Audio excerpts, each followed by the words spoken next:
4 through 6, let's go. Okay, so Mixed bag. And it kind of proves my point further about the school setting being pointless after season 1. I'm also kind of losing my patience with Suzaku at this point. I'm starting to lose at least some empathy or sympathy for him, considering the actions he takes Through these episodes are like so villainous. Oh, those aren't the worst ones he does. Yeah.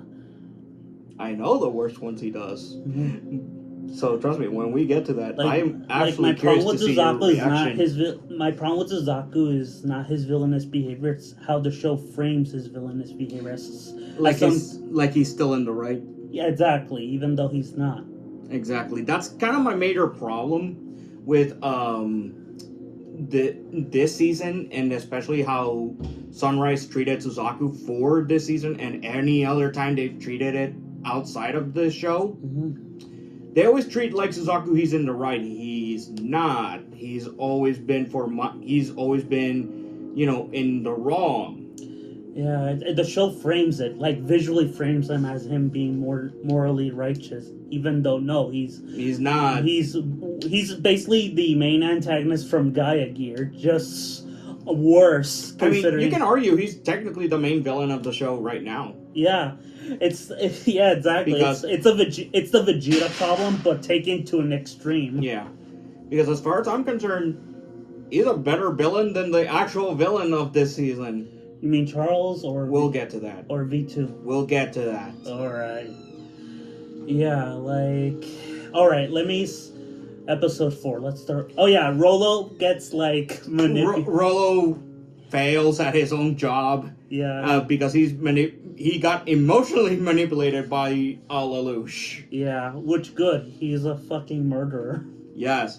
Too bad that's gonna bite Lelouch in the fucking ass later on. And we'll get to that. But yeah.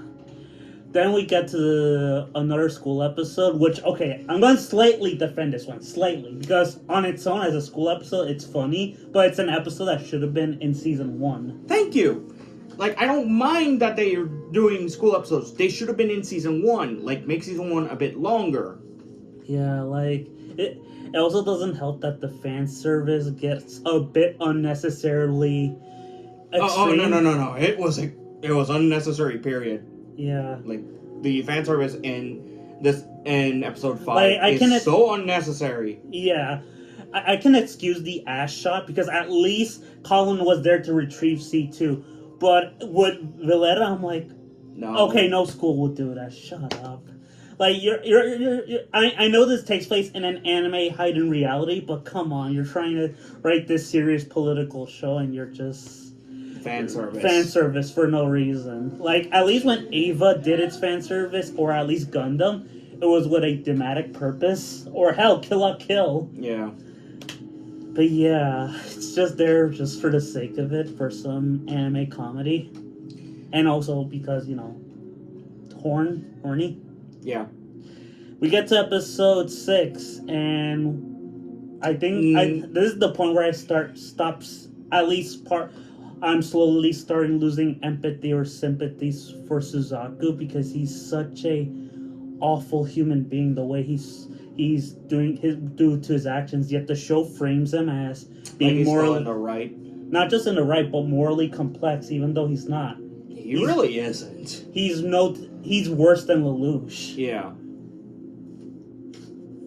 Like, say what you will about some of the actions that Lelouch took during the events of season 1 and some of the actions that he took up until now in season 2.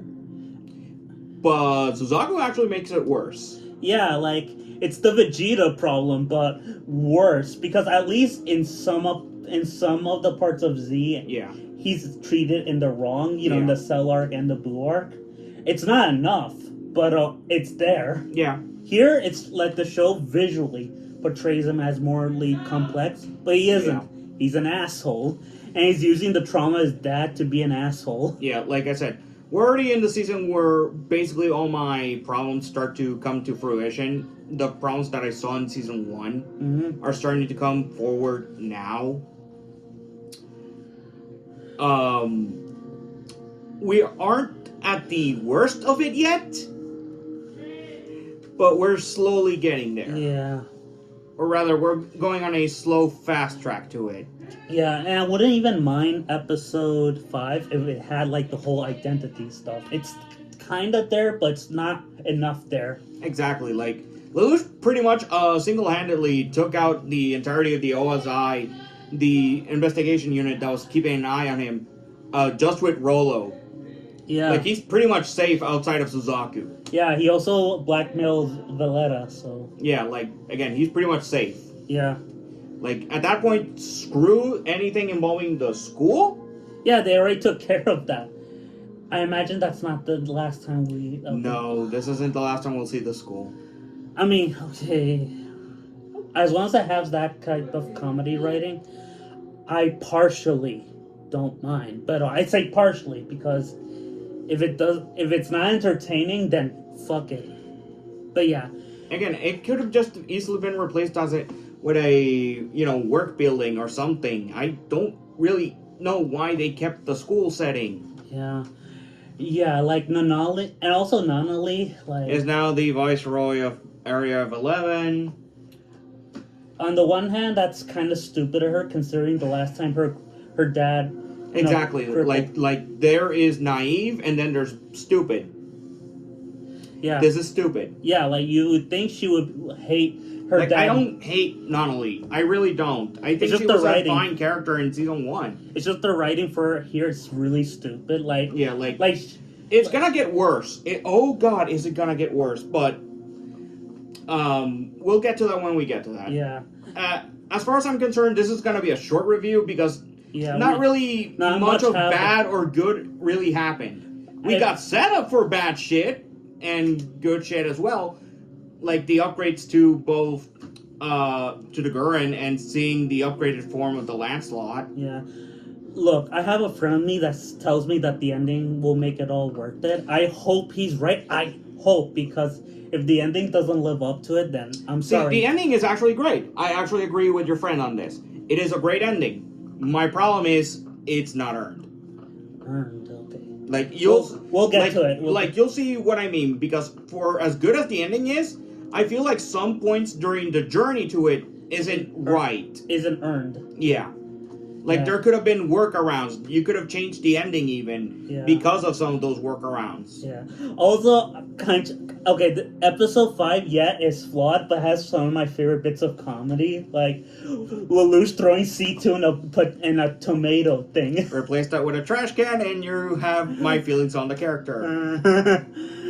Again, like I said, I'm not even doing this intentionally now. The show is actively doing it for me. You barely see C2 doing anything in this show. Yeah, this is my actual point that I did during season 1. Remove C2, nothing changes. Yeah, I mean, okay, so yeah, yes, her coming there is a stupid move, but at the same time, But I mean, also outside of that, like during the first couple of episodes, outside of episode 1, episodes 1 or 2, she really does nothing. Yeah. It's actually gonna get worse later on once she gets her amnesia stick hit. Okay. We'll get to that when we get to that. Yeah, anyway, so yeah, but the comedy surrounding her is fucking hilarious. I'm not gonna deny it. Mm. Yeah, yes, the fan service with Valletta and the whole school bothered me, but at least the comedy surrounding C2 and the whole tomato thing was good for me. So yeah, if I were to rate these episodes, I would rate episode 4 a 5 out of 10, episode 5 a 7, and episode 6 a 6 out of 10. I'll go one lower for you in episode 4 because I actually think it's not bad, but it's a bit... It's below average to me. Okay. For episode 5... I'm sorry, it's a school setting episode. I can't stand it. It's a 3. Okay, fair enough. And that's me being nice, because as you admitted, there are good points to it. Mm-hmm. There are some good moments. Like I said, with the thing with C2 being thrown into a trash can and almost being cooked alive. I love that. I'm sorry. It's so funny. I was laughing my ass off. Episode 6. You said 6, right? Yeah, 6 out of 10. Yeah, I'll agree to that. Okay. I also forgot to mention, now we can actually get into the new Knights of the Round characters that actually have lines. Anya Ernstein and Gina Weinberg. Gina? Anya Einstein. No, not Einstein. What's her? I don't remember her last name. It'll be brought up eventually. Yeah, because for a second I was what, she's related to Nina? What? No, I can even look it up later. Okay.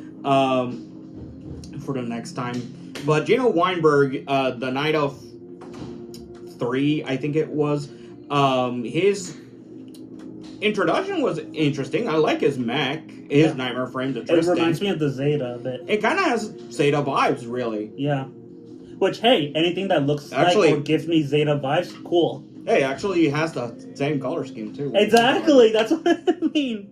Anything with the Zeta is awesome. As for Anya's mech, the Mordred, meh. Yeah. Aside from a giant fuck-off cannon, that reminds me a lot of the Cerebi Gundam from 00. That's about it. Yeah, the only thing I liked about it was its colors. That's it. Yeah, that's it. It actually makes, pretty decent coloring. Yeah. And it's not fucking pink like a certain mech from 00. Yeah.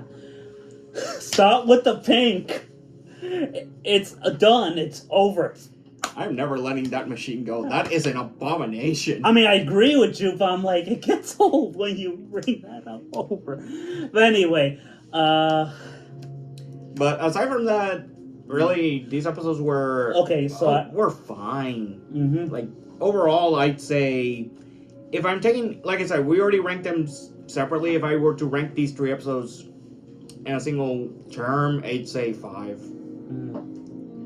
Yeah, I'll stick to my rating. Yeah, but that's if I, combine them into one episode. If I combine them all in one episode, then yeah, it's 5 or 6. Yeah. Yeah, because it's so mid. Like I said, there are cool moments. Yeah, it's just like Zero's confrontation on Guildford, but not a lot happens. Exactly. Like aside from the upgraded forms for the Lancelot, which again is not really that much of an upgrade. Yeah. It just now has a giant high mega cannon, Mm-hmm. And Colin gets a cool upgrade. Yeah, her upgraded flight pack unit, which actually does change her mech design a bit. Mm-hmm. She's the Red Comet now. Yeah, she's basically the Red Comet now. The only way she'll lose now from here on in is via bullshit. We'll get to it when we get to it. Yeah, like I said, we'll get to those moments where she loses, and I'm going to be screaming bullshit every time. Yeah. So yeah, that's it for today's episode. See you next week. Sorry, no Joker 2 this week.